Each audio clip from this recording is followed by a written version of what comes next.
Hola a todos y bienvenidos a este video tutorial donde veremos cómo funciona la calculadora de rentabilidad para operaciones de alquiler. Si tenéis alguna otra calculadora mía que quizá he compartido en el pasado, bueno, veréis que la base es la misma, aunque he revisado pues algunos datos. Es una calculadora un poco más fina en la que he añadido algunas métricas que me parecen relevantes y ahora comentaremos, y alguna métrica que usábamos previamente pues la hemos revisado un poco y ahora os explicaré el porqué. En primer lugar, bueno, tener en cuenta que hay que rellenar solo estas casillas que veis en blanco. Las que tienen, pues la casilla está sombreada, no hace falta rellenar porque son cálculos que la misma calculadora va a realizar.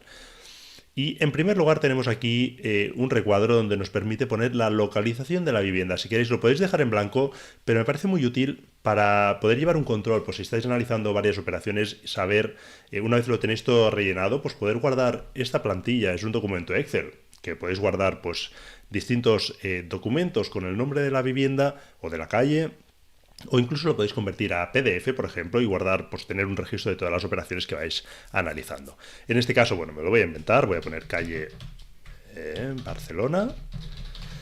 Luego ponéis aquí pues la comunidad autónoma donde vais a realizar la inversión, porque esto es importante, porque a continuación, en función de la comunidad, os va a decir el ITP que vais a pagar en esa comunidad. Bueno, en este caso yo voy a dejarlo en Cataluña, pero podéis poner cualquier comunidad y os va a decir pues el ITP, ¿no? Por ejemplo, en Extremadura os dice que es un 8%.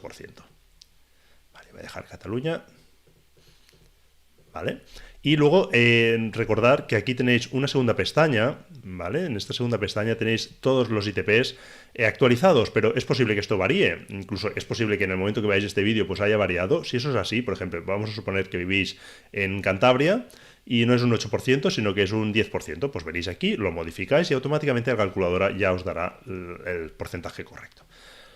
Vale, vamos a hacer una operación pues inventada. Vamos a poner que compramos por 60.000 euros. Vamos a hacer el análisis de una buena operación, ya que nos lo inventamos. Gastos de notaría, registro, no, vamos a suponer que tenemos 1.200 euros. Gastos de hipoteca, ¿financiamos o no? Vamos a suponer que sí. Tenemos la tasación, impuestos, etcétera. Bueno, voy a poner que tenemos, me lo voy a inventar, vamos a poner que tenemos 1.500 euros de gastos. Coste de reforma. Bueno, vamos a hacer un lavado de cara. 3.000 euros.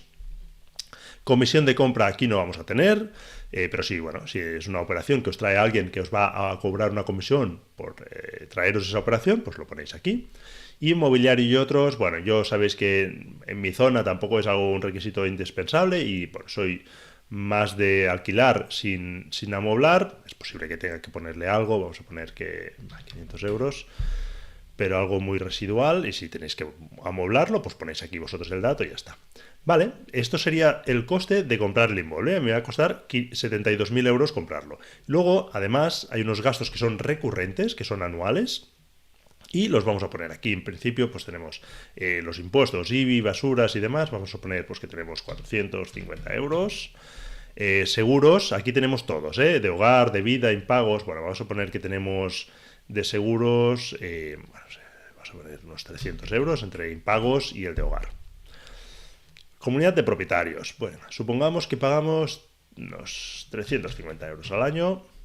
Mantenimiento. Aquí ya sabéis que hay dos métricas que, bueno, hay detractores y hay gente que está más a favor de ponerlas. Yo os las he dejado y cada uno que incluya si quiere estas métricas. Básicamente es mantenimiento, pues si la propiedad queréis calcular que tiene unos gastos anuales promedio, ¿no? De pues, cosas que se rompan y demás. Yo, bajo mi experiencia, la verdad que normalmente siempre me lo cubre el seguro, casi todas las cosas que tengo, así que el mantenimiento yo lo voy a dejar en blanco, pero periodos vacíos sí que aquí creo que es importante y vamos a poner que, bueno, vamos a ver, esto es una vivienda que cuesta 60.000 euros, luego el alquiler vamos a poner que son, ya os digo, voy a hacer unos números más o menos decentes, 570 euros, pues voy a poner que tengo, no sé, medio mes al año, ¿no? Vacío. Vamos a poner que se vayan pues cada año y medio más o menos. Pues estos serán unos 270 euros. Va. Más o menos, ya os digo, vosotros podéis hacer los cálculos todo lo fino que queráis, ya os digo, es un ejemplo inventado, así que tampoco es relevante esto. Porcentaje de revalorización, vale, aquí este cálculo, si bien no lo voy a tener en cuenta en la mayoría de métricas, sí que al final, ya os lo comentaré, hay una métrica en la que sí que quiero incluir esto para ver realmente si queréis tener en cuenta si esa vivienda se revaloriza, ¿no? Vamos a suponer que el IPC perdón, la inflación se va a revalorizar alrededor de un 2%. Pero ya os digo, esto lo podéis dejar en blanco si queréis no contar con esta revalorización, aunque ya os digo que solo va a tenerlo en cuenta esta última métrica de aquí, que luego entraremos en detalle. Si nos fijamos en la financiación, vamos a suponer que sí, que voy a financiar un 70% esta operación y automáticamente la calculadora me dice, vale, pues la hipoteca serán 42.000 euros y el dinero que tendrás que aportar tú para toda esta compra son 30.200 euros. Aquí ya está incluido pues todos los gastos que tengo. Ya me dice, pues mira, tú de tu bolsillo vas a tener que poner esto. La hipoteca la voy a hacer 30 años y a un 2%. Vale, pues con esto ya me calcula todas las cuotas. Yo sé que de cuota de hipoteca voy a tener que pagar mensualmente 155 euros y de promedio de los intereses voy a tener que pagar 39 euros y de amortización 117. ¿Por qué promedio? Bueno, sabéis que en España tenemos el cálculo del sistema francés y básicamente este sistema lo que hace es que promedia, o lo que le da más peso al principio a los intereses. De hecho, la primera cuota va a ser exclusivamente de intereses y esto va a ir evolucionando de manera que al final la última cuota va a ser solo de amortización, de manera que al principio se pagan muchos intereses y al final lo contrario. Pero yo, si hago unos cálculos teniendo en cuenta que la hipoteca la voy a mantener todos los 30 años y no voy a ir amortizando, pues no tiene tanto sentido darle este peso a los primeros años de intereses, ¿no?, para hacer mis cálculos, y sí que tiene sentido hacer un promedio, ¿vale? Esto es la manera en que yo me calculo pues mis números para poder tener en cuenta pues las métricas a lo largo de todos los años que voy a tener esta vivienda. Lógicamente, pues el alquiler también se va a ir revalorizando, pero bueno, esto mejor, ¿no? O sea, de hecho no sé a cuánto se va a revalorizar, de hecho aquí he puesto una estimación del IPC, pero solo para el valor de la inversión, no para el alquiler. Veamos ahora las métricas y lo entenderéis un poco mejor. Vale, aquí debajo tenéis, bueno, un gráfico para ver visualmente dónde se van los gastos recurrentes. Esto es importante porque, bueno, nos permite ver si hay algún gasto pues que es exagerado, sobre todo en relativo. Y cuando digo en relativo me refiero a en comparación con otras operaciones que podamos hacer, ¿no? Y así vemos, pues si es que hay un gasto que se puede ajustar, yo que sé, vamos a suponer que estamos pagando mucho de seguros, ¿no? Y lo comparamos con otras viviendas y vemos que el gran gasto que tenemos es en seguros. Pues a lo mejor tenemos que atacar esa métrica y revisar los seguros. O a lo mejor tenemos una vivienda que pues, se dispara mucho los periodos vacíos. Pues bueno, pues a lo mejor habrá que ver qué es lo que está ocurriendo, si está en una zona de baja demanda, o a lo mejor pues tenemos que, no sé, poner más bonita la vivienda para que sea más atractiva. No sé, esto ya, bueno, es más que nada pues que es una manera muy visual de ver por dónde se nos está escapando el dinero, ¿no? Y luego aquí tenemos las métricas, que yo creo que es la parte más relevante de la calculadora, y tenemos que, en primer lugar, la rentabilidad bruta, que es la rentabilidad pues, que tiene en cuenta, tenéis aquí, ¿no?, los ingresos, todos los ingresos que tengo anualmente, en relación a lo que me cuesta a mí comprarla, ¿vale? Aquí no tengo en cuenta pues, todos los gastos que voy a tener por esta vivienda, por eso se llama rentabilidad bruta. Si nos fijamos en la neta, aquí ya tengo en cuenta pues, todos los ingresos, pero además también tengo en cuenta todos los gastos que tengo. ¿Y qué gastos estoy teniendo en cuenta? Pues todos los gastos que tengo de la vivienda, estamos hablando pues, de los impuestos, seguros, comunidad, mantenimiento y periodos vacíos, esto lo tengo en cuenta, y también tengo en cuenta los intereses, ¿vale? En mi caso yo tengo en cuenta los intereses porque lo considero un gasto, en cambio la amortización para mí no es un gasto, sino que es, pues de algún modo estoy poniendo ese dinero en una hucha que es dinero mío, es verdad que no lo tengo en efectivo, pero sí que teóricamente lo podría convertir el día de mañana. Luego tenemos el cash flow. El cash flow es básicamente el dinero que se queda en nuestro bolsillo tras pagar pues, todos los gastos que tengamos. Y básicamente lo que hago es tener en cuenta pues, la cuota del alquiler y aquí le restamos todos los gastos que tenemos mensualmente, estamos haciendo un promedio, y también le restamos la cuota de la hipoteca. Aquí sí que tengo en cuenta la amortización, porque en realidad el cash flow es el dinero que me queda en el bolsillo y yo estoy pagando también la amortización. Es verdad que es un dinero, pues que como os decía, que se queda ahí en una hucha, pero en mi bolsillo no se queda ese dinero, así que en el cash flow sí que hay que descontar toda la cuota de la hipoteca.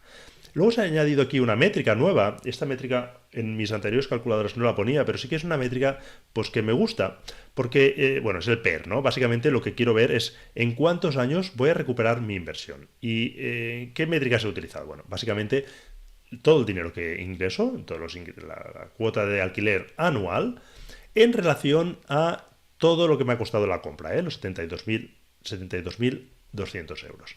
Vale, bueno, en este caso me da 10 años, 10,5 años, y lo que me está diciendo es que en 10 años habré recuperado toda la inversión, no la mía, sino todo lo que se ha invertido en la compra, ¿eh? Luego, bueno, esto ya os digo, me gusta explicar las métricas porque yo podría decir, hombre, pero a mí me gustaría verlo sobre el capital que yo he aportado. Bueno, me parecería también correcto, ¿eh? A mí me gusta verlo sobre toda la inversión, pero para saber pues cuánto tiempo tardo en tener toda la vivienda pagada, pero podría ser perfectamente que alguien dijera, no, yo quiero el PER sobre el dinero que yo invierto, pues bueno, pues lo tendríais, pero yo me gusta explicaros cómo he hecho yo los cálculos para que lo tengáis en cuenta y si alguien pues quiere hacerlo de otra manera, pues perfecto.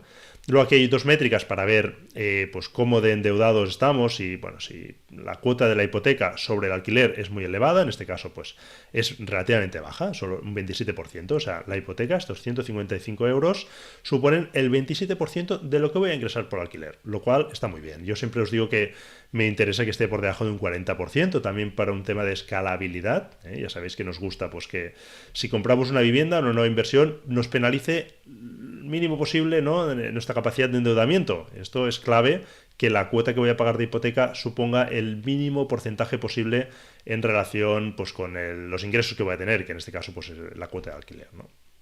Luego, otra métrica que me gusta ver, el cash flow sobre el alquiler, ¿eh? Tenemos que es un 52% y aquí lo que estamos viendo es cuánto dinero se me queda en el bolsillo en proporción a todo lo que ingreso de alquiler. Y en este caso un 52%, que yo creo que es más que aceptable, es más de la mitad del dinero que ingresamos se nos queda en nuestro bolsillo, ¿eh? Yo creo que está muy bien. Y luego aquí unas métricas ya más de rentabilidad teniendo en cuenta pues la financiación, que son métricas que de hecho son las que a mí me gusta fijarme. Bueno, me gusta fijarme también en la rentabilidad bruta y neta, pero estas métricas también me gustan mucho. El cash on cash. En primer lugar, bueno, hasta ahora veíais que yo incluía el ROCE, pero no estaba del todo cómodo. No estaba todo cómodo porque... Bueno, creo personalmente que es un cálculo que se utiliza de manera errónea y ahora os voy a explicar por qué y por eso para solucionarlo pues he incluido el cash on cash que me parece pues mucho más correcto, ¿no? El cash on cash básicamente lo que nos tiene en cuenta es cuánto dinero queda en nuestro bolsillo en proporción al dinero que hemos puesto. De ahí cash on cash, ¿eh? Cash sería efectivo en inglés, de efectivo en efectivo. Bueno, básicamente lo que nos dice es, yo he puesto de mi bolsillo en esta operación 30.200 euros y me quedan 301 euros, bueno, al mes, ¿no? Lo que hago es anualizarlo, lo multiplico por 12 y básicamente me dice pues que el 12% es lo que estoy ganando yo del dinero que yo he puesto, ¿vale? El dinero que, bueno, no ganando, sino el cash flow, el dinero que me queda en el bolsillo, porque aquí no estoy teniendo en cuenta que hay un dinero que se queda ahí en la hucha, como os comentaba antes, que es la amortización, y ahí es donde incluyo yo ahora el ROCE y ahora os lo explicaré, ¿no? Básicamente la diferencia entre el cash on cash y el ROCE es lo que os acabo de explicar. Uno tiene en cuenta el cash flow, el dinero que me queda en el bolsillo, y el otro tiene en cuenta el beneficio. Y en el beneficio incluye la amortización, porque para mí, para calcular el beneficio como gasto, la amortización no lo tengo en cuenta, pero los intereses sí.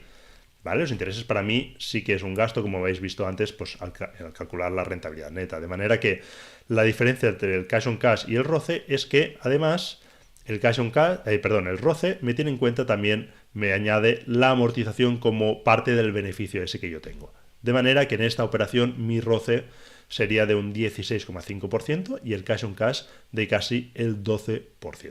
¿Vale? Yo creo que es importante esta especificación. Ya os digo, veo autores que tienen en cuenta pues estas métricas de manera distinta. Bueno, no es ni que esté bien ni que esté mal. Yo creo que es más correcto, personalmente creo que es más correcto hacerlo así y de hecho pues por eso he preferido pues añadir esta métrica y hacer esta revisión. Y luego ya como última métrica he añadido la rentabilidad total sobre la inversión y básicamente lo que hace esta métrica es añadir la revalorización que nosotros creamos que va a tener esta vivienda al ROCE, de manera que, pues, como veis, la diferencia es un 2% y lo que me dice que ese 16 se convierte en un 18% si además pues tengo en cuenta que se va a ir revalorizando esto un 2%.